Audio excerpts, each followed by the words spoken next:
Bueno, buenos días, buenas tardes. Vamos a dar por fin continuación y culminación del diplomado de crianza tecnificada de caprino. En este caso, la actividad de hoy va a estar dirigida por mi amigo y colega Ricardo Zambrano, el cual nos va a dar la disertación de cierre del diplomado y posteriormente entregaremos los certificados físicos para las personas que cumplieron con toda la actividad. No quiero pasar bajo la mesa la oportunidad pues, de que esta experiencia se debe repetir. El mundo vinicaprino en los llanos venezolanos cada vez exige más presencia técnica, exige mucho más conocimiento. Hoy en día, con el tema de las lluvias, estamos conversando el tema, se ha puesto muy en la gran evidencia el problema del aguachinamiento y más allá del aguachinamiento de lo que estamos viendo en los llanos venezolanos con el aumento de la película de agua a nivel del potrero, donde tenemos problemas bastante complejos con el tema de podología, sobre todo en caprino, mucho más que en ovino. En caprino sí es bastante complicado. Bueno, no queda más que darle la bienvenida al profesor Ricardo Zambrano, que nos va a dar una charla y posteriormente haremos el cierre. Ricardo. Gracias. Tengo una presentación hoy muy concreta, muy precisa. Vamos a abarcar algunos temas con un poquito más de profundidad y otros realmente lo vamos a ver de manera muy sucinta, ¿no? Hay algunas propuestas al final que quiero hacerle, a ver si las pueden seguir. Básica que todo productor e inclusive cualquier veterinario debe siempre tener en cuenta cualquier tipo de explotación en pequeños rumiantes. Pero eso también lo pueden ustedes extrapolar a otras especies. Afortunadamente, digamos, estas libertades son prácticamente universales, ¿no? La primera de ellas, y que hacemos bastante énfasis, es en la parte de garantizar animales que estén libres de hambre y sed. Realmente tenemos que mejorar muchísimo en esta parte. Todavía tenemos enormes fallas o enormes falencias en lo que es manejo nutricional de rebaños en general, en todas las especies. Y otro concepto que a veces es bastante crítico, que es lo relativo a sed, ¿no? O sea, tenemos que garantizar que los animales realmente tengan sus necesidades básicas de hidratación garantizadas. Es tan importante este aspecto que, por ejemplo, en el caso bovino, recuerden ustedes el porcentaje de agua que contiene la leche. ¿De cuánto estaríamos hablando? ¿Recuerdan? Lo hemos visto varias veces. ¿Ah? Ok, pero ese sería lo completo. Pero el porcentaje de agua en leche, en el caso bovino, ¿sí lo recuerdan? 87.5. Entonces, eso implica que realmente necesita garantizar un consumo de agua significativo, ¿no? Lo otro es garantizar animales libres de incomodidad, que ahí tiene mucho que ver el diseño que hagamos de instalaciones, sobre todo si tomamos la decisión a veces peligrosa de estabular los animales, ¿no? Ya toda la responsabilidad queda en tus manos. Otro aspecto importante que tiene que ver con nuestra carrera, que es evitar dolor, lesión o enfermedad, ¿no? Reducirla a su mínima expresión. Entonces vamos a ver que la parte de lesiones, enfermedades, todo lo que esté asociado a dolor, también a la parte de pirexia, eso me va a representar una enorme falla en la productividad, no solamente en la parte de salud, sino que acuérdense que trabajamos con especies en las que tenemos que garantizar también productividad. Otro aspecto que a veces también descuidamos involuntariamente es lo relativo a permitir que los animales puedan expresar su comportamiento natural.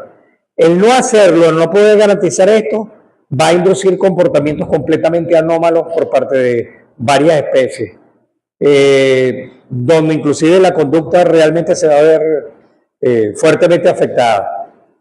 Y el otro aspecto importante, sobre todo acá en el llano, que tiene que ver con la libertad o garantizar animales que estén libres de miedo y angustia. Esto es algo que lamentablemente muchos no tomamos en cuenta, ¿no? Entonces, cometemos errores a la hora de hacer arreos o manejos inclusive, que el mejor ejemplo podría ser cuando estamos vacunando, ¿no? Cometemos muchísimos errores y eso lo podemos pagar caro porque va a haber un factor ahí importante que es estrés y eso es demasiado inmunodepresor.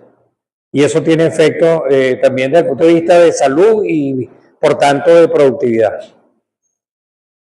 La ventaja que tienen los médicos es que, digamos, a ellos normalmente se les pide que traten de retornar al paciente a salud, pero nosotros los veterinarios, aparte que no podemos comunicarnos directamente, verbalmente, de manera clara con nuestros pacientes, tenemos el otro aspecto de que no solo debemos devolver salud, sino que el mayor riesgo, el mayor desafío es que también tenemos que regresar la productividad a los animales. Y eso es bien complicado, bien difícil. Siguiente.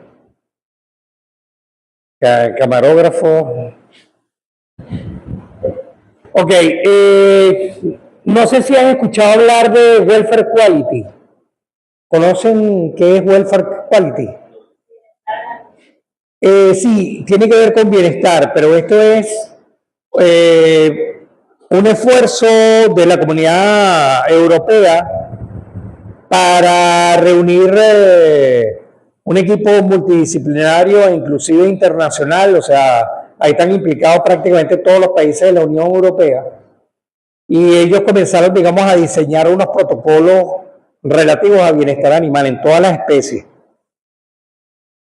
Entonces, Welfare Quality ya en los años 2000, finales de los 90 y en la década, digamos, de la primera década del siglo XXI, ellos definieron estos 4 principios de bienestar animal. Si ustedes lo comparan con las libertades, están muy relacionados, ¿correcto? Pero estos son definidos como principios.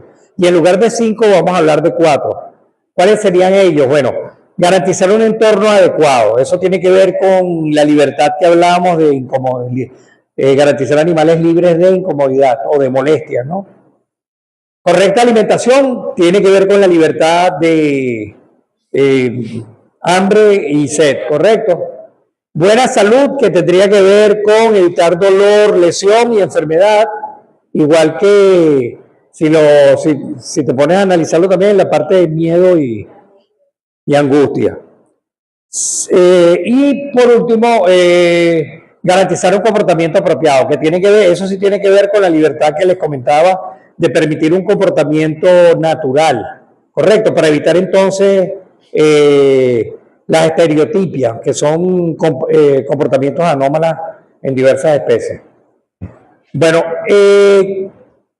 en realidad, ¿cuál fue el justificativo de diseñar nuevos principios en bienestar animal?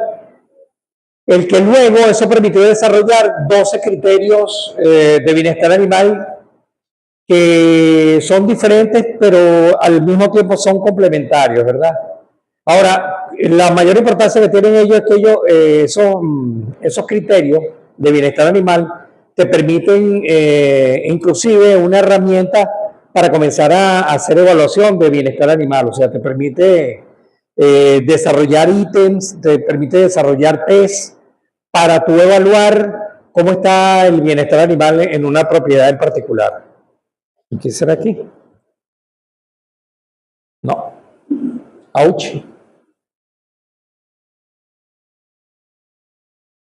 Bueno, entonces ahí tienen el comparativo de las 5 libertades del bienestar animal, los principios desarrollados por Welfare Quality y tienen los criterios. Fíjense que en buena alimentación, ausencia de hambre prolongada, sed prolongada, el término prolongado es muy importante acá.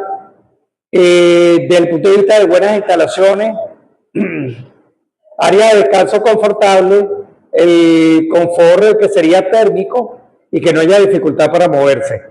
De verdad no sabría definir la necesidad de descanso en ovinos y caprinos, doctor. ¿Usted me puede ayudar con eso? En bovinos está más claro el concepto. Ustedes sabían el tiempo de descanso que necesita una vaca lechera para ser productiva. ¿Lo recuerdan más o menos?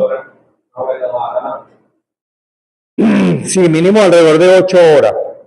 Y tú pudieras pensar, bueno, pero esa vaca está echada ahí, está perdiendo el tiempo. Pero resulta que está también rumiando, conservando energía y desviando esa energía para la ubre, en el caso de la lechera. Entonces eso es importante tenerlo en cuenta. Y a veces hacemos malos diseños de las áreas de descanso que son cruciales. Áreas demasiado pequeñas, demasiado incómodas, hasta inseguras. Y el otro problema es que a veces no facilitan una higiene apropiada. Entonces eso te va a predisponer a problemas articulares, te va a predisponer a problemas podales e inclusive predispone a problemas dermatológicos y a problemas desde el punto de vista de la ubre. Entonces, la parte del diseño de las áreas en general es muy importante. A mí me llamó mucho la atención cuando estuve de visita en Argentina que para ellos era un dolor de cabeza. Bueno, en la parte norte hay algo de interacción con los problemas de hemotrópicos igual que acá, ¿no? Pero sobre todo anaplasma y algo de babesia, por el tema de garrapatas. Pero yo veía que no le daba tanta preocupación eso como otro tema más importante, bueno, que para nosotros normalmente no refleja ninguna importancia y sin embargo día a día convivimos con él. Y es básicamente la parte de confort térmico. O sea, la parte de estrés calórico para nosotros casi no la consideramos en general. No tenemos, digamos, demasiada experiencia. Ellos han desarrollado, digamos, bastante criterio, bastante experiencia en lo que tiene que ver con manejo de estrés térmico. Y es tanto así que ellos ya tienen definido lo que se llama índices temperatura-humedad o humedad-temperatura. Entonces hay una combinación donde la humedad supera el 80% y ya las temperaturas alrededor de 28 o 30 grados ya comienzan a ser digamos causantes de estrés térmico. Entonces eso es importante considerarlo. Desde el punto de vista de buena salud, ausencia de heridas, ausencia de enfermedades y ausencia de dolores. Esto se parecería mucho a la libertad, pero digamos que acá ellos lo separan como para facilitar la parte de evaluación, porque inclusive estos países donde ya esto es obligatorio, tienen todo un sistema para auditoría inclusive externa. De hecho, vienen especialistas de Europa a complementar el trabajo de auditorías que hacen aquí ya países como, por ejemplo, o sea, países con tradición de exportación. Chile, Argentina, Uruguay, Brasil ni se diga, y ya Colombia también entró en esa área. Y Ecuador también tiene experiencia al respecto. Entonces, la parte de bienestar animal, si bien nosotros tenemos algo así como un pequeño retraso de unos 15, 20 años con respecto a otros países, o sea, estamos limitados por el tema de la fiebre aftosa, ¿verdad? Para exportar.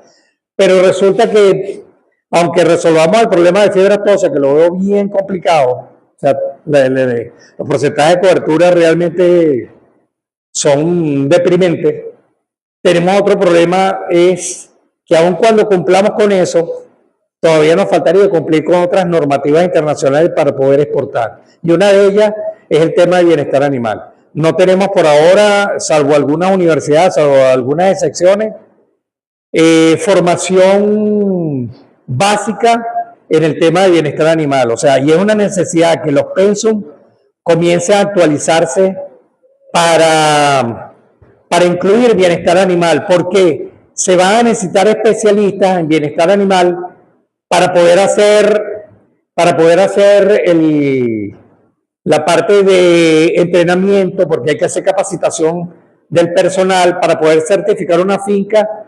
Todo el personal tiene que no solamente recibir formación, sino que aparte de eso luego también recibe supervisión para poder ser aprobado como una finca o una explotación o una unidad productiva que cumple con las exigencias de bienestar animal a nivel internacional. ¿Ok? Esos son protocolos y normas que prácticamente son comunes a todos los países del primer mundo. Desde el punto de vista de apropiado comportamiento, expresión del comportamiento social, expresión de otros comportamientos, digamos, de la especie, buena interrelación o interacción humano-animal y estados emocionales positivos. Aquí hay un tema todavía por desarrollar, ya hay algunas, digamos, algunas iniciativas interesantes. Yo creo que Juan Guillermo ha sido un paladín y un pionero en lo que tiene que ver con el tema de bienestar animal. Asimismo, el doctor Landaeta en Zulia. Pero si ustedes analizan, son pocos los especialistas que están haciendo la labor de difusión con respecto a la parte de bienestar animal. Listo. Gracias. Ok. Dentro de la parte de libertad animal, si hablamos ahora específicamente de ovinos y caprinos, tengo la percepción de que se ha hecho énfasis en pasto para manejarlo, ¿cierto? Pero, por ejemplo, en cabra, igual que en vaca lechera, no basta el pasto para una adecuada alimentación, debido a que los animales fácilmente entran en balance energético negativo.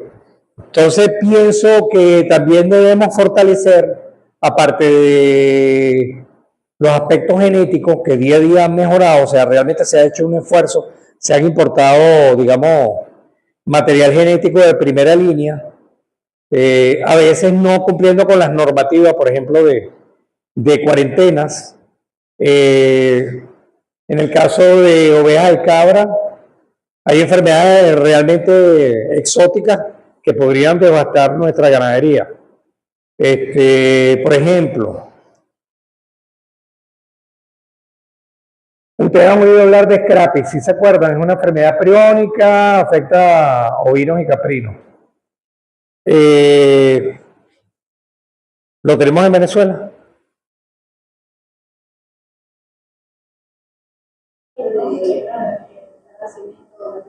Lara, Zulia y Falcón. Entonces, eso es bueno tenerlo en cuenta porque recuerden ustedes el brote que hubo en Inglaterra, donde utilizaron restos de ovejas con Scrappy para preparar alimento balanceado para vaca y de ahí dio el salto de especie y de ahí pasó a humanos. Entonces, se produjo enfermedad de Creutzfeldt-Jacobs, que es una enfermedad que solamente se había visto en personas muy longevas, muy ancianas, y lamentablemente comenzó a afectar población juvenil o personas, digamos, adultas contemporáneas, debido al consumo de carne contaminada con priones. Y el origen estuvo en ovejas que tenían Scrappy o la llamada tembladera.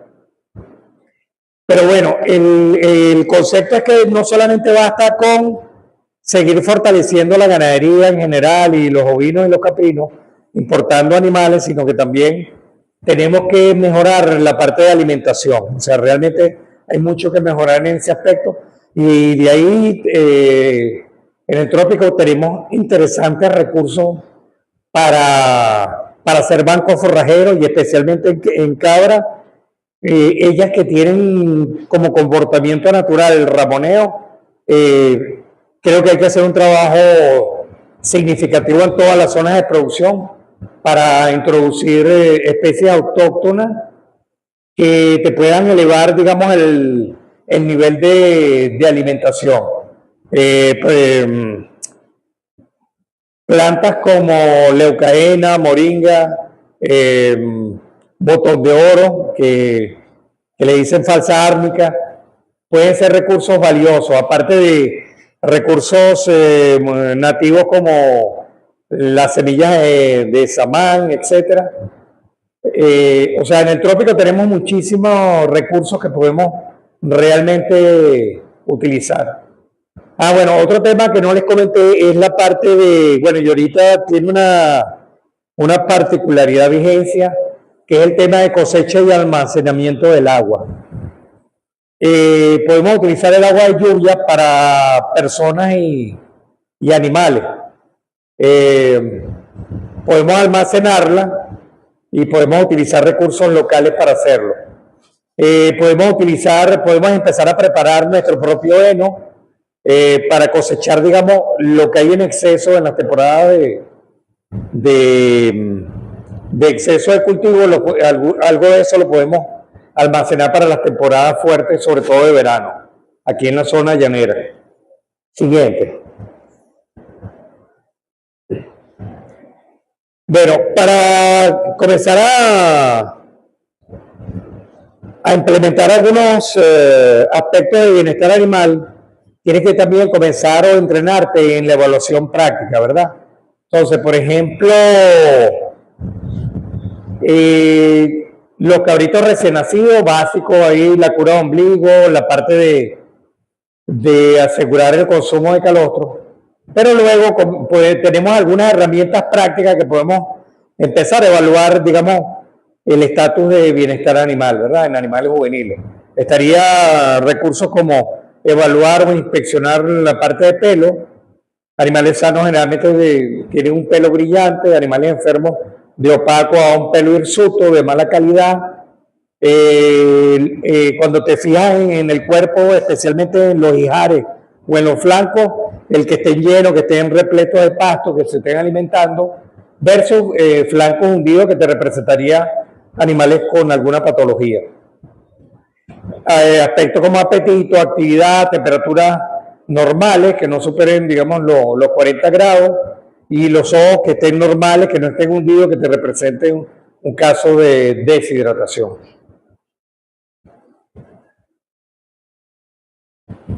Podemos comenzar a ver diversas patologías en ovinos y caprinos, en los que tenemos que estar siempre muy pendientes, ¿correcto?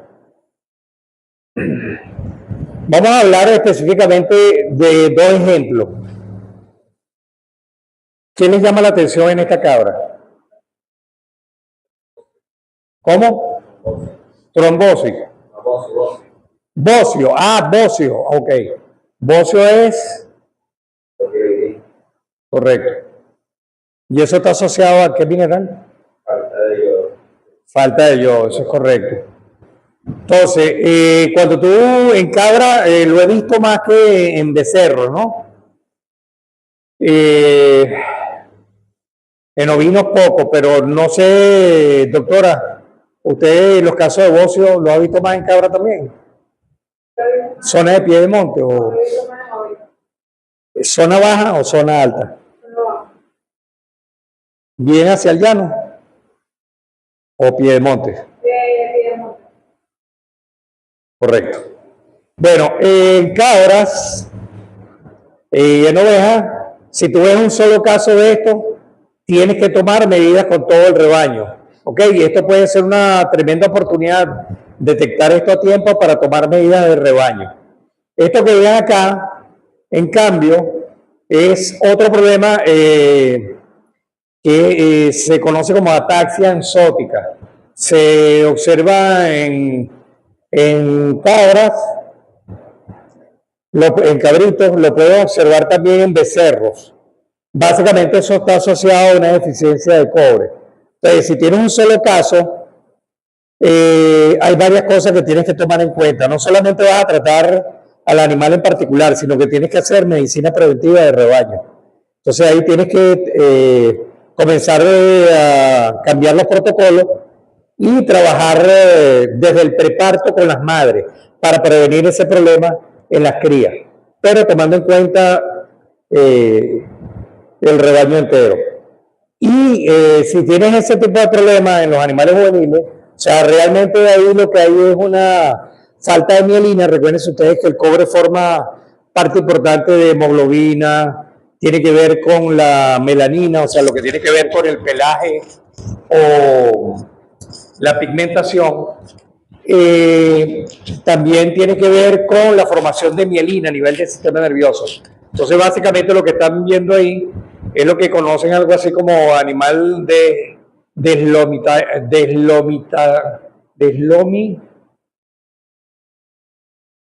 deslomitizado. Es algo así como que hace mención a que tiene los lomos completamente débiles, pero en realidad el problema está a nivel del sistema nervioso. Podría ser en encefalomalacia, correcto.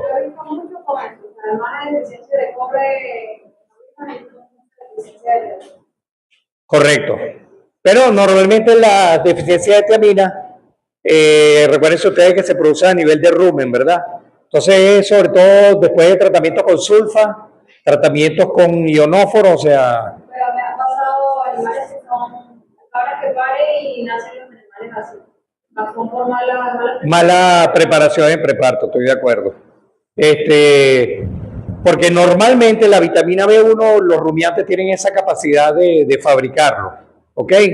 Pero es cuando hay alteración en la microflora, lo puede producir el amprolio. Por ejemplo, cuando tienes que hacer un tratamiento para coccidia y utilizas o demasiada cantidad o por mucho tiempo prolongado, vas a afectar la microflora y la microfauna del rumen. Entonces vas a tener la vitaminosis B1 y entonces vas a tener lo que se conoce también como encefalomalacia simétrica focal. Vas a ver, en el caso de los bovinos, puedes ver también básicamente un encéfalo con falta de consistencia, por eso se le dice encefalomalacia, realmente completamente reblandecido, ¿ok? Normalmente responden bien si haces el tratamiento precoz, responden rápido, relativamente rápido al tratamiento con vitamina B1 o tiamina. Aunque le puedes utilizar perfectamente un complejo B que tenga también B12, que también es antipolineurítico, entonces perfectamente lo puedes trabajar junto con tiamina. Siguiente. Bueno, otro de los factores a considerar para garantizar bienestar animal estaría dado con el tema de otras entidades a las que son particularmente susceptibles cabra y oveja, y es básicamente el parasitismo. Doctora, no sé si usted está de acuerdo. Yo diría que los grandes enemigos de pequeños rumiantes podríamos poner parásitos, sobre todo endoparásitos en primer lugar, quizás, problemas podales. Los principales son los vectores parasitarios. Correcto, pero también, digamos, los problemas podales pueden diezmarte un rebaño. Podales dependiendo de la zona que tenga y del sistema que tenga. Correcto. Si el sistema es tabulado completamente, no va a tener problema de ello, como una casquera, más que un sobrecrecimiento. Sobrecrecimiento, exacto. Pero todo depende del sistema y de la zona que tenga. Entonces, creo que lo principal allí, lo que más afecta y lo que más causa los porcentajes de mortalidad son los temas de parásitos. De acuerdo. De todas maneras, tenemos herramientas para, digamos, estar monitoreando esto, y aquí tenemos la famosa prueba de Famacha, ¿de acuerdo? Digamos que las mucosas ahí son como una ventana abierta y te da más o menos una idea indirecta, según el grado de anemia, del grado de parasitismo. Y de todas maneras tienen que recordar que esto es solo verdad, verdad media, porque también es muy limitado, o sea, realmente está más asociado al papel que cumple el hemoncos a nivel de abomazo, ¿no? Y su acción anemizante.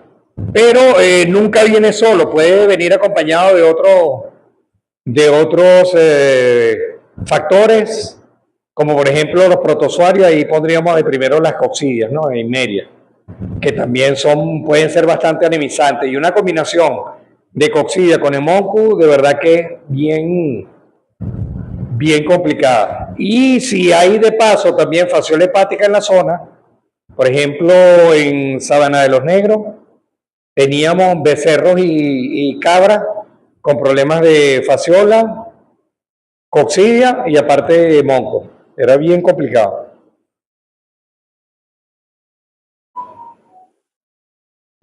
Entonces, ahí puedes, digamos, hacer un monitoreo bien precoz gracias a FAMACHA, y de vez en cuando también una coprología, sobre todo para el caso de coccidia. Siguiente. Bueno, ahí tienen los valores. Básicamente se utilizan las mucosas oculares y eso te da cierta orientación de si tienes que intervenir o no para tratar los animales. Siguiente.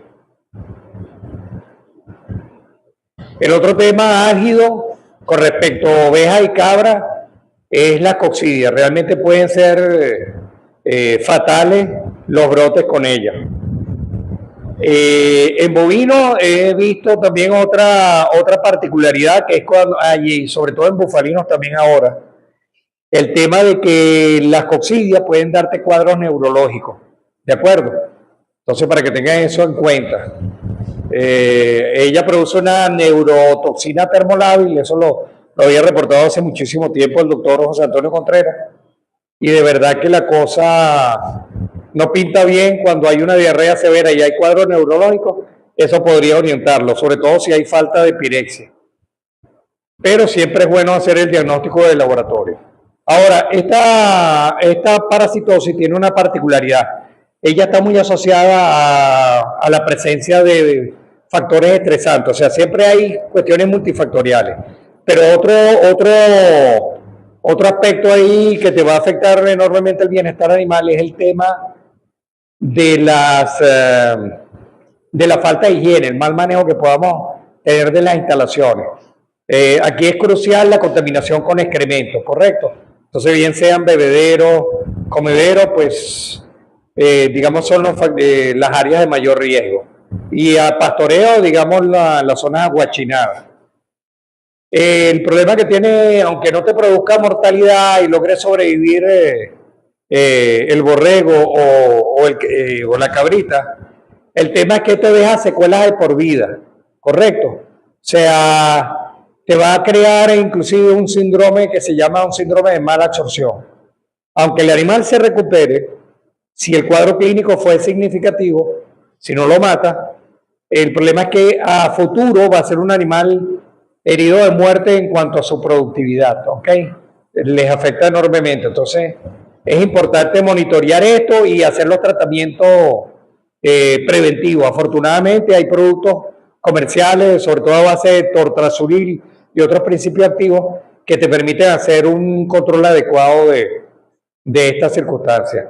Ahora, para todas las parasitosis, si tú le das, sigues los criterios de bienestar animal, los principios y las libertades, o sea, dotando de un ambiente lo más higiénico posible, con buena alimentación, esos animales que estén bien alimentados, que estén bien nutridos, que tengan minerales, porque eso es otro aspecto importante que quería recalcarle, que a veces si en ganadería de leche la gente es súper descuidada con la parte de suplementación y mineral, bueno, ni siquiera abordemos en profundidad el tema cuando se trata de pequeños rumiantes, ¿no?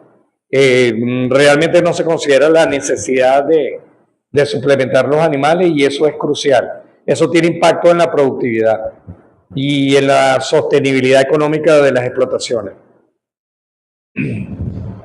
Bueno, ahí vemos la consecuencia del ataque de coccidia, ¿correcto? Esto sería la apariencia normal del ilion, de las vellosidades, y observen ya aquí cuando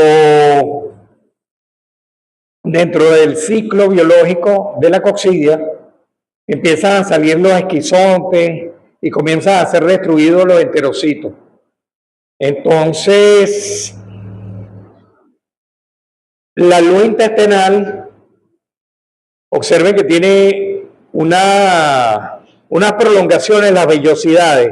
Esto permite que haya mayores áreas para absorción de alimentos. En cambio, comparen esto ya después de que ese intestino ha sido afectado por coccidia. Miren cómo se pierde más de, yo diría más del 75-50% de las áreas de absorción. Entonces, por eso es que aunque los animales, tú les des una buena dieta, lamentablemente quedan de por vida con problemas de mala absorción. ¿Alguna pregunta, algún comentario? Siguiente. El otro dolor de cabeza para los productores de pequeños rumiantes tiene que ver con los problemas podales. Lo pueden llamar casquera, pietín, furrut, internacionalmente así se le conoce a la casquera. Realmente pueden incluso llevarte no solamente a pérdidas desde el punto de vista de productividad, porque se va a ver reflejado en animales que tengan menos capacidad para traslado y alimentarse de pastoreo, van a tener problemas reproductivos, van a tener problemas de productividad, todo esto va a repercutir, van a perder peso, lo que va a disminuir significativamente los ingresos a nivel de las unidades productivas. Entonces hay diversas patologías que pudiéramos prevenir simplemente, inclusive desde el punto de vista nutricional. ¿Okay? Ahorita vamos a ver algunas estrategias.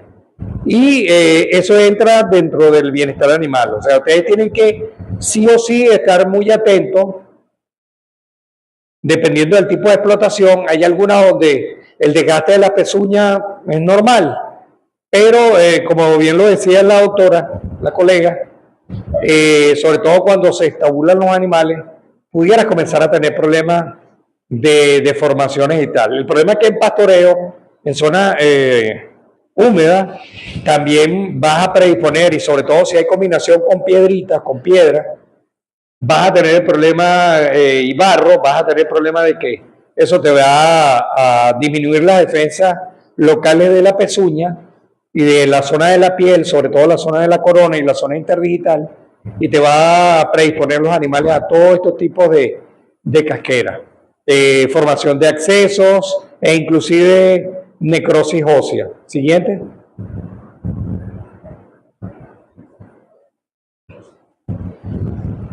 Esto es un score, esta presentación se la voy a hacer llegar, donde vemos piel normales, inflamaciones moderadas ya de la piel del espacio interdigital, ya aquí inclusive inflamaciones necróticas, separación de las uniones de la piel con la pezuña y separación inclusive de los tejidos blandos. E inclusive la inflamación necrótica llega a ser tan grave que puede haber hasta desprendimiento de la pezuña. Entonces, aquí es muy importante estar monitoreando los pasos de los animales, o sea, la forma en que se moviliza. Igual que en bovino, podemos utilizar la línea dorsal del cuerpo para evaluar, digamos, frecuentemente y entrenar al personal a no esperar a que ya el animal tenga la pata levantada, que ya la lesión puede ser bastante severa. Por ejemplo, en el caso de los ovinos, doctora, me corrige por favor, en el caso de ovinos y caprinos, pero se habla de que alrededor puede ser incluso de 2 o 3 meses previo que ya tienes el problema podal a que ya lo manifieste claramente, o sea, con claudicación o levantando el miembro, que son de los casos más graves. Pero, o sea, normalmente esto toma tiempo para desarrollarse.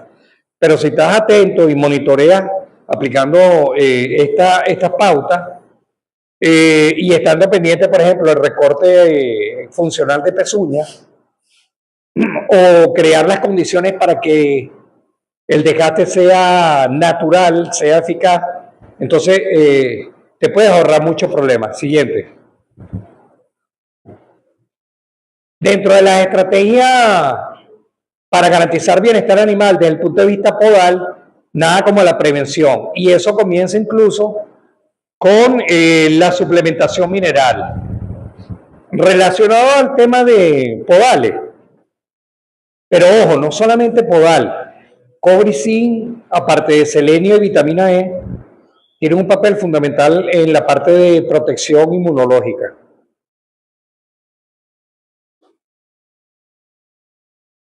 Cuando tengas muchos problemas infecciosos en una finca, trátese de mastitis, trátese de lesiones podales, metritis incluso, es bueno revisar.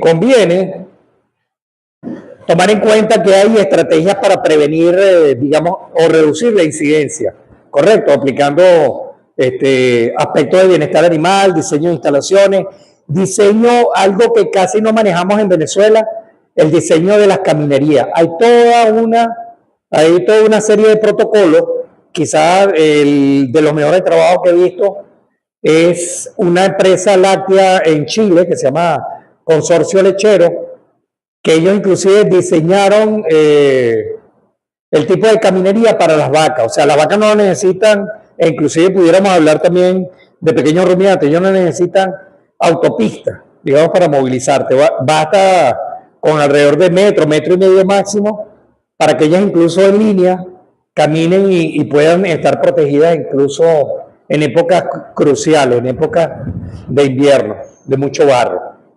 Diseño de los corrales, aumentarlo, drenaje. La parte de pediluvio, va a eso, donde forma un papel fundamental el uso de sulfato de cobre y otras sustancias. Pero el tema de prevención desde el punto de vista nutricional es fundamental. E inclusive lo pueden comenzar en el preparto. Déficit primario de cobre en la dieta cuando no lo hay, o puede haber también, aunque tú le suplementes el cobre, resulta, o haya algo de cobre en los suelos y en los pastos, que una de las mayores deficiencias que tenemos en Venezuela tiene que ver con cobre, ojo. Pero aparte de eso se nos complica el asunto porque el molibdeno y el azufre, o sea, de forma sobre todo de sulfato, interfieren con la absorción del cobre a nivel digestivo. El pH del suelo también puede influir en la captación del molibdeno y la presencia de ciertas plantas como son los melilotus también te pueden interferir con la absorción del cobre. En ocasiones, la presencia de alta cantidad de sulfato en el agua también te disminuye la absorción del zinc, no solamente del cobre, sino también del zinc. Ahora, veamos la importancia del zinc. En muchas regiones venezolanas se observan niveles marginales del zinc. O sea, los niveles de zinc son muy bajitos. Y el zinc resulta que es extraordinariamente importante para la formación de tejido córneo, o sea, desde pezuña pasando por los cuernos, y sirve también como soporte enzimático del sistema inmune. Entonces imagínense la importancia. O sea, se habla que él participa en más de 200 tipos de enzimas en el cuerpo. Asimismo, digamos, el zinc en deficiencia te va a afectar la eficiencia reproductiva. Ojo, el cobre también, que eso no lo destaqué ahí, pero el cobre también afecta, su deficiencia afecta la parte reproductiva. Con estrés y dolor se incrementan las necesidades de zinc por parte de los individuos afectados. ¿Quiénes afectan la absorción de zinc? El exceso de hierro, lamentablemente tenemos mucho hierro en todo el país. También puede un exceso de cobre afectarte la absorción de zinc, y el calcio. No está fácil. Y el potasio sí, también podría influir ahí. Siguiente. Fíjense la importancia que tiene el zinc, o sea, tiene que ver mucho con acciones enzimáticas. Aparte de eso, fíjense que participa en lo que tiene que ver con metabolismo energético, ya que interactúan en el metabolismo de los hidratos de carbono, pero fíjense que también al mismo tiempo es importantísimo porque tiene que ver con proteína y ácido nucleico. Eso tiene que ver netamente también con actividad reproductiva, división celular, crecimiento y reparación de tejido dañado, y como ya lo destacaba, tiene que ver con funciones de la piel, el apéndice córneo. Ahí vamos a destacar el tema de las pezuñas, y también las glándulas sexuales o glándulas accesorias. Pero por otro lado, también tiene una acción fundamental en el control de los radicales libres. Y también lo que tiene que ver con el transporte y utilización de la vitamina A, que sabemos lo importante que es para mucosa y tejidos en general. Siguiente. Este es un caso que atendimos en octubre del año pasado con los muchachos de cirugía. Lamentablemente este animal no se le hizo ni recorte funcional ni tratamiento digamos adecuado. Se había tratado solo con antibióticos y bueno, llegó a ese estatus donde ya prácticamente había necrosis ósea. Entonces procedimos a la amputación. ¿Cuál es la ventaja de los pequeños rumiantes sobre bovinos e inclusive si habláramos del equino? Uno es el mayor umbral al dolor que tienen ellos con respecto a otras especies. Un animal que te vea la necesidad de amputarlo puede perfectamente recuperar su estatus, ¿correcto? Son más fáciles, no necesitas estrictamente sacrificar un animal de esto, sino que a través de cirugía puedes más o menos darle cierta calidad de vida de nuevo, y mejor aún si puedes colocarle una prótesis, ¿correcto? O sea, lo que son ovinos y caprinos tienen esa facilidad, si ya la cosa se puso muy grave, pero la idea es no llegar a este tipo de lesiones, sino estar pendiente desde el punto de vista de prevención. Recorte funcional de pezuñas, como bien lo comentaba la doctora, el uso estratégico de los pediluvios, el reforzar en la nutrición la parte mineral, eso es crucial. Este animal se recuperó completamente, pero lamentablemente primero se robaron a la hembra y luego se lo robaron a él. Estaba en muy buenas condiciones, o sea, recuperó la masa corporal impresionantemente. Porque, o sea, al tú aliviar el dolor es impresionante el cambio de los animales. Recuperan apetito, mejoran el metabolismo. Entonces, realmente, como les digo, la idea aquí sería enfocarse en una medicina netamente productiva, estar más atento para poder garantizar el bienestar animal. Y hay herramientas, pues, para monitorear esto y no llegar a estos casos extremos. Pero si ya les toca, o sea, las cirugías en ellos son relativamente exitosas o muy exitosas y relativamente sencillas, hacer amputaciones digitales, porque lamentablemente es muy común observar bastante descuido en el área podal en la mayoría de las fincas que tienen pequeños rumiantes. Creo que menos en el caso de cabra, ¿cierto, doctora? Es más común ver esto, sobre todo en ovejas. O sea, les tienen como que menos cuidado en ocasiones. Sobre todo porque no la ven a diario, está más destinada para la carne de la finca, etcétera, en algunos casos. En cambio, la cabra como que tiene un manejo un poquito más estrecho. Lógico, no estoy de acuerdo. Pero, o sea, quizás tiene la ventaja que podría detectarlo más tempranamente, ¿no? Un poquito más dócil, el mismo vino que puedas tocarlo todos los días, que se te pueda acercar con la cabra. Bueno, pero ahí puedes trabajar, digamos, con algo de etología, ¿no? Atraerlas con algo atractivo. Por ejemplo, algo que se me olvidó comentarle cuando hablábamos de alternativas nutricionales. No sé si estarás de acuerdo, pero me parece una excelente forma de suplementar y al mismo tiempo prevenir muchos problemas sanitarios y reproductivos, el uso de los bloques multinutricionales, o sea, adecuadamente elaborados. Más, lo pueden preparar ustedes mismos siguiendo las pautas y pueden tener unos bloques de buen precio, o sea, a precios muy razonables y con calidad, porque ustedes realmente saben lo que le están aplicando a esos bloques, ¿ok? y bien preparado. Tuvimos una mala experiencia con unos bloques comerciales donde tuvimos becerros y algunas ovejas muertas, y cuando abrimos los bloques resulta que conseguimos la urea apelmazada, no había sido adecuadamente preparada. O sea, la urea cuando tú tienes fuente de energía, realmente, o sea, no es tan tóxica. Pero el problema es cuando eso se apelmaza, cuando está altamente concentrada, ahí sí te puede crear un verdadero problema, y sobre todo en animales que no estén adecuadamente preparados. Normalmente tú comienzas con la mitad de la dosis que le vas a dar de urea. Por ejemplo, en el caso de cuando vayas a utilizar caña de azúcar, ella es pésima en proteína, entonces se le agrega urea. Entonces normalmente es medio kilo de urea para 100 kilos de caña picada, ¿verdad?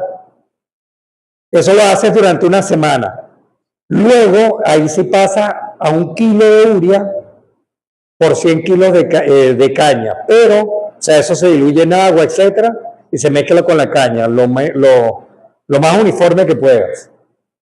Pero si, por ejemplo, se te acabó la urea, no la das, tienes que volver a arrancar otra vez con el medio kilo. No sé si me explico. O sea, cuando ya por así decirlo, se desadapta la flora ruminal a la urea, tienes que volver a comenzar para evitar accidentes. Si no, puedes tener intoxicación. Se comienza con bajos niveles y luego sí. Esto era para recordar también otra etapa, que si es súper descuidada en las vacas, no me quiero imaginar en el tema de ovinos y caprinos. A veces la convivencia, tenemos mucha cetosis, la mayoría de la cetosis, el 90% de los casos, son subclínicas.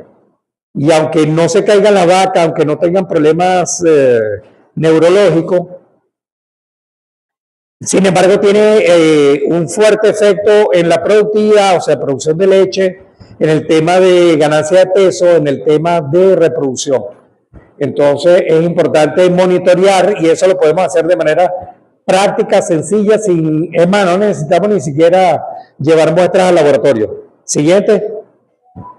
Ustedes pueden tener las tiras reactivas en el carro, eso sí, protegidas del exceso de sol, y en el momento adecuado toman una muestra de orina y pueden ustedes monitorear el problema de la cetosis. ¿Sí recuerdan cómo se llama en el caso de ovinos y caprinos? Sobre todo ovejas. ¿Cómo se llama la cetosis o acetonemia en ellos? ¿Y en qué etapa es más común en el caso de ovejas? Ovejas preñadas. Se llama toxemia de la gestación o toxemia de la preñez, pero en realidad es una acetonemia. ¿Okay? Es un desbalance energético negativo. Siguiente. También pudiéramos utilizar el glucómetro en sangre, pero digamos menos invasivo el tema de utilizar las tiras reactivas. Inclusive hay algunas tiras que también la pueden utilizar en leche, que es un método inclusive mucho menos invasivo. Tú inclusive podrías monitorear un rebaño, la leche de una cántara, y más o menos tener una idea de cómo está el estatus energético ahí, para tomar medidas desde el punto de vista nutricional. Siguiente. Todo esto, aquí sí tienen alguna experiencia con bloques multinutricionales. Esa cabra arrodillada, ¿en qué les hace pensar? Lo vimos en la parte de salud de pequeños rumiantes. Creo que la doctora lo comentó, un problema que tenemos también. Yo pensaría en problemas podales, pero no, ahí también podría pensar en otra enfermedad.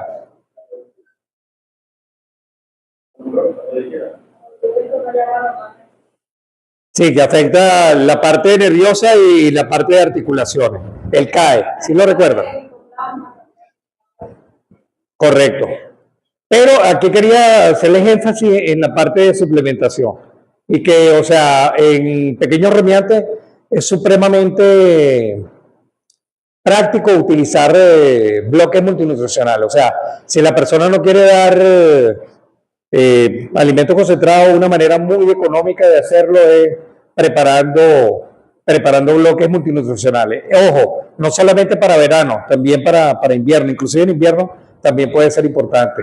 Y esto nos garantiza las libertades, los principios y los criterios de bienestar animal. Siguiente. Importantísimo implementar un plan sanitario caprino para garantizar entonces el bienestar animal. Siguiente. Trae esto a colación porque quiero hacerles una propuesta, y es que actualmente, bueno, esto ya se desarrolló, esto estaba al principio de la investigación, pero en el caso de ovino existe una APP DSS Caudition. Tú le tomas la fotografía al animal lateralmente y luego una vista trasera. Entonces, la APP, con la imagen que tú tienes tomada de la cámara, te hace una evaluación mucho más precisa que el ojo humano. Entonces, te da de una vez la condición corporal. Entonces, lo mismo se ha comenzado a desarrollar en el caso de cabras, sobre todo. Siguiente. Tomas una fotografía trasera, pero con ese ángulo. Retrocede un momento para mostrarle.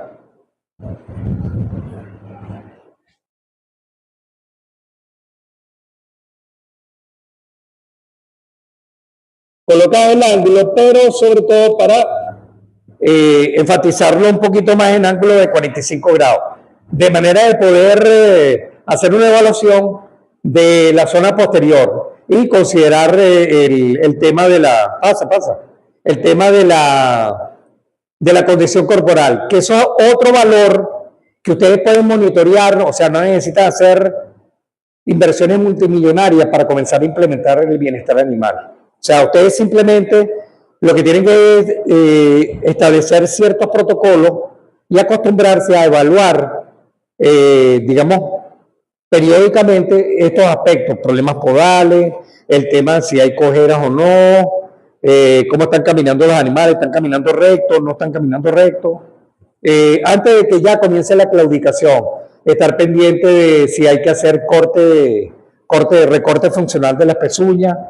Y otra cosa importantísima desde el punto de vista de prevención de cetosis, en el caso de la oveja, hablaríamos de toxemia de la preñez, igual que en cabra, sobre todo en partos gemelares o en gestaciones gemelares, o triples, peor aún. Estaríamos hablando de evaluar la condición corporal pre y posparto.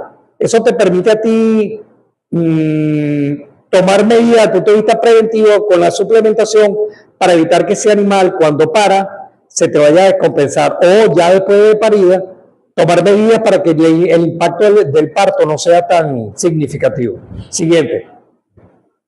Porque recuerden ustedes, animales que, o sea, muy gordos o exageradamente demasiado delgados, son los extremos que no queremos. Entonces, es importante acostumbrarse a monitorear el bienestar animal gracias a la condición corporal. Y es una forma muy rápida y precisa. Ya hay algunos adelantos en lo que tiene que ver el uso de inteligencia artificial y el uso de APP para medir esto de manera muy práctica. Si no, lo hacen desde el punto de vista de observación o inspección normal, clínica. ¿Vale? Eso de todas maneras se lo voy a tratar de traducir y hacérselo llegar, pues de verdad no me dio chance. Siguiente. Esta es una de la estuve buscando hoy, parece que no está disponible. Esta fue la primera desarrollada, Agwin Goat, que es algo así como, esto tiene que ver con Animal Welfare Indicator, algo así en cabra. Goat es cabra. Lamentablemente, por lo menos en Play Store no lo conseguí en Google Play. Entonces, para que lo tengan en cuenta, de todas maneras. Sí conseguí otra, pero no tiene que ver directamente con la parte de evaluación de bienestar animal, sino que tiene otros valores. Ahorita se las muestro. Siguiente. Pero se la trae como referencia. Esto fue desarrollado por la Universidad una universidad de Milán y también una universidad de Portugal, la de Lisboa. ¿Ok? Siguiente. Ok, esta sí está disponible, la acabo de revisar hoy y sí está todavía disponible. Y también tienen este manejador de cabras, de fincas, también lo tienen disponible para ovejas, pero les logré descargar fue este. Siguiente. Lo bueno es que no es muy pesado, ok, apenas 4.5 megas, eso no es nada. Entonces aquí tienen todo lo que es el manejo de granjas de cabras simplificado en la palma de sus manos. Siguiente. Pueden comenzar a hacer fácilmente la trazabilidad de todos los eventos relacionados a las cabras. O sea, pueden llevar fechas de servicio, fechas de parto, identificación del animal, cualquier nota que tenga que ver con el animal. Siguiente. La categoría del animal, si son juveniles, si son machos, etcétera, etcétera. Siguiente. También pueden empezar a hacer los reportes de producción de leche, ¿correcto?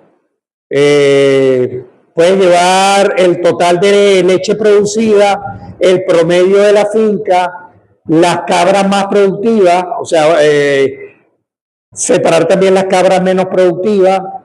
O sea, te permite llevar estadísticas de manera muy sencilla en el celular. Siguiente. Pueden medir también algunos valores a nivel de tanque de la leche, ¿correcto? Siguiente. Bueno, ya para concluir, vamos a hacer un pequeño resumen. ¿Cuál sería la importancia del bienestar animal aplicado a pequeños rumiantes y en todas las especies? 1. Disminuir en lo posible las situaciones de estrés. Recuerden esa palabra 1+2. Siempre es estrés. Entonces, eso va a estar asociado a pérdida de productividad cuando no tenemos precauciones y aplicamos bienestar animal. El concepto de que prevenir vale más que curar cobra enorme importancia en bienestar animal. Entonces, aquí es muy importante toda esta herramienta que traté de darle hoy, que le permitan hacer un diagnóstico precoz de las enfermedades, sean podales, sean deficitarias, parasitarias, etcétera, etcétera. El bienestar animal me va a permitir facilitar el manejo. Otra cosa importante, disminuir los accidentes por manejo, ¿ok? Al aplicar algunos aspectos de etología, me va a permitir aumentar la producción, bien sea cárnica o láctea, según la especie, y el adiestramiento o el manejo etológico lo vamos a hacer en armonía con la naturaleza, o sea, respetando el medio ambiente, respetando también el hecho de que los animales son también seres sintientes, ¿ok? Creo que esa es la última lámina, no sé, sí. Bueno, gracias por su atención, ¿eh? Gracias. ¿Alguna consulta, algún comentario? Me gustaría escucharles.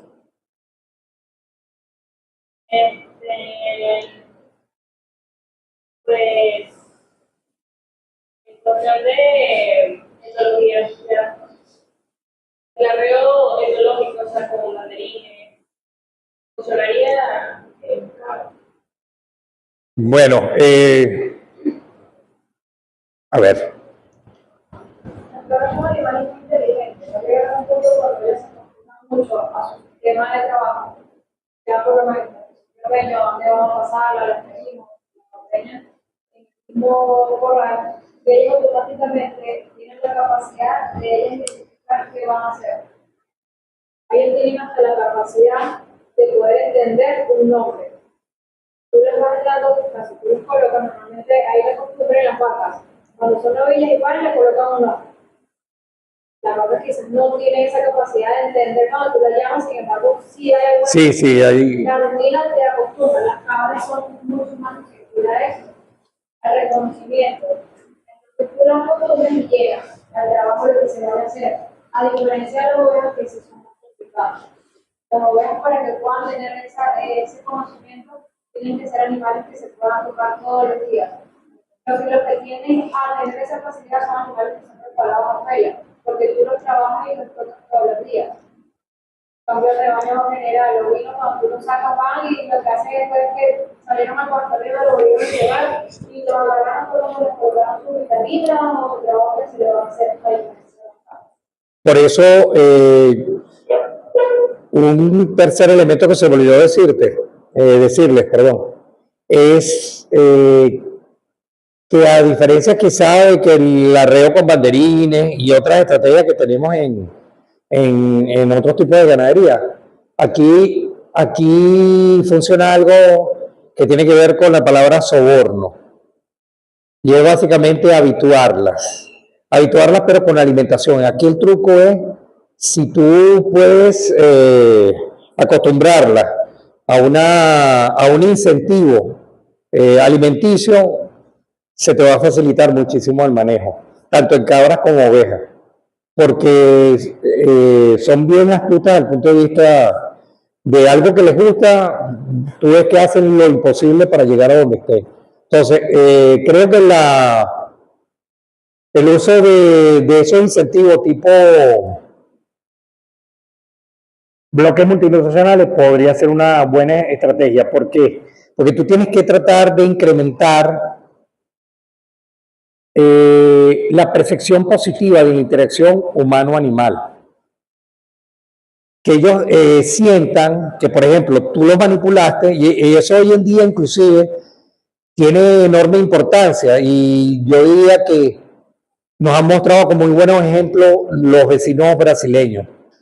Fíjate que ahora, por ejemplo, este es el corral, pero a diferencia de nosotros que metemos 4 o 5 días los animales pasando estrés, golpeándose, pasando trabajo, sol, sed, etcétera, ellos están haciendo corrales destinados para máximo 3 horas o sea, los animales que puedan manipular en máximo 3, 4 horas como mucho. O sea, porque el concepto, a diferencia del nuestro, es que los corrales tienen que ser solamente sitios de paso, no es para guardar animales. ¿Cuáles son los mejores corrales que existen? Circulares, ok, lo que se llaman 0-3, pero ¿cuál es el verdadero corral 0-3? El verdadero, el auténtico, el potrero. Hoy en día se están diseñando, imagínense este corral, ¿verdad? Aquí están todas las instalaciones, las mangas, la balanza, el embarcadero, pero alrededor tienes una serie de potreros. Entonces los animales entran lo que vas a trabajar en 1 o 2 horas aquí. O sea, ya cuando tú tienes el nivel de trabajo, para no dejar todo este tiempo encerrados los animales haciendo nada. ¿Sí me entienden? Entonces, mientras tanto, los demás animales están aquí pastoreando, ni se enteran de lo que está ocurriendo acá. O sea, solamente van para acá cuando realmente van a ser trabajados en el momento. Y con un diseño adecuado de las instalaciones. Lo de los corrales circulares, definitivamente. O sea, la idea de Temple han cobrado importancia y vigencia a nivel mundial, igual que las recomendaciones del Dr. Williams. Entonces, realmente el concepto hoy en día de corrales tiene que ser, llévense eso en mente, solamente lugares de paso, temporal, lo que tú puedas trabajar, o sea, calcular el número de animales realmente que vas a trabajar, no hacer corrales inmensos, más bien al contrario, destinar potreros alrededor de los corrales para facilitar el manejo y que los animales rápidamente pasen el estrés. Lo otro es buscar algún diseño de manera que ellos, después de haber sido manejados bajo condiciones cortas de estrés, se les olvide rápidamente cuál es la mejor manera: bebederos, de ser posible techado, una área donde se suplementen para que pase eso. Lo otro es corrales. Los corrales normalmente no están bien diseñados. No solamente desde el punto de vista de que son cuadrados y todo esto, sino que inclusive nos equivocamos en el diseño de los pisos. Entonces tenemos que garantizar corrales drenados y que no, sí, la orientación también es importante, y que no te acumulen barro, y otra cosa, que no sean tan resbaladizos. Entonces hoy en día están sacando una especie, ¿cómo le diríamos a esto? No caico, otro tipo de material bastante parecido, rústico, pero en forma de círculo. Y de esa manera los animales, aunque esté el piso mojado, se afincan, no tienen, o sea, es antirresbalante. ¿Ok? Correcto, cemento concreto como tal, sí, es verdad. Pero tiene que ser un material que te dé por lo menos, siquiera para aquí, mínimo 15, 20 años. Pero, o sea, lo otro es tratar de que siempre sea suficientemente elevado para que no tengas accidentes, porque el problema es, sobre todo cuando metes muchos animales o tratas de manejar muchos animales y de repente tratas de hacerlos pasar por una reducción, o sea, la mayoría de los animales van a sufrir lesiones. Entonces, hoy en día eso lo están manejando quirúrgicamente, o sea, meter pequeños lotes, trabajar lo que se va a trabajar, volver a traer, para que el flujo sea no estresante y evitar accidentes, porque muchos animales, cuando se meten en gran cantidad y los diseños de los corrales no son los apropiados, siempre van a sufrir pérdidas. Animales fracturados, animales que tienen que sacrificar, animales que llegan golpeados inclusive a matadero, e inclusive pierden piezas de carne, porque es carne que está maltratada, es carne que va a llegar con hematoma, y ustedes saben que eso pierde significativamente el valor de mercado. Entonces, otro tema, por ejemplo, es dónde vamos a inyectar los animales. O sea, recuérdense que la zona de mayor valor son los... Gracias. ¿Este viene con Revoxan o sí? El tema de tratar de hacer la mayoría de las aplicaciones, sobre todo a nivel de cuello, ¿correcto? Tanto subcutáneo como intramuscular. Especialmente en búfalos y en vacunos, no se está recomendando ya mucho, o lo posible no se está recomendando el inyectar en el tren posterior, porque ahí están los cortes de mayor valor. Entonces, igualmente en cerdo, o sea, realmente también se está procurando, acuérdense de los jamones, ¿no? Son los de más alto valor. Entonces, en el tren posterior, tratar de evitar las inyecciones, porque otra cosa es que si queda mal aplicado, puede tener consecuencias mucho más graves que si la lesión la produces en el cuello. ¿Ok? Ya cuando el tren posterior se ve afectado, o sea, la parte de movilidad, la parte de alimentación, se va a ver altamente comprometida. Y por ejemplo, imagínense ustedes que afecten un toro reproductor. Entonces, su capacidad de monta, ¿se acuerdan del tipo de impotencia que hablábamos ahí? ¿Cuál sería ahí? No, coeundi. Pues o sea, se disminuiría la capacidad de monta. Bueno, no sé si con eso contesto la pregunta, te la agradezco enormemente. Bueno, no sé, siguiente paso, llámate a Héctor, dile que estamos listos.